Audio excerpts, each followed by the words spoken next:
تا ماه ایون امسال سبزعلی محمدعلی نانآور و پرستار خانواده بود.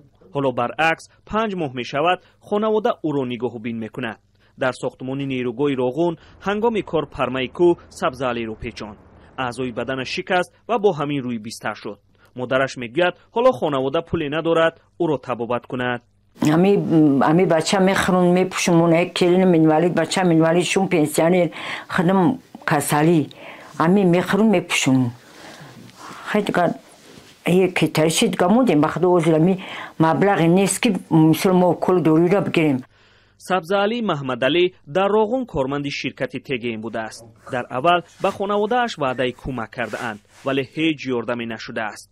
آنها میخواهند شرکت برای طبابت و به پا خیزاندن سبزعلی مدد کند. پرزیدنت جمهوری تاجیکستان و رستم امامعلی خواهش میکنیم که امیرا یاردم کنن با یکم دولتی که برای سوش کنن.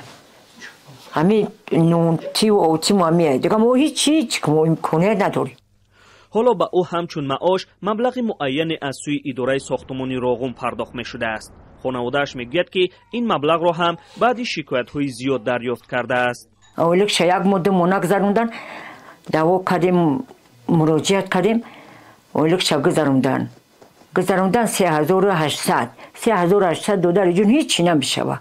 وقتی میریم همون مزه میخریم دورو سفید کونه می 5 پیسه هیچی نمیشه.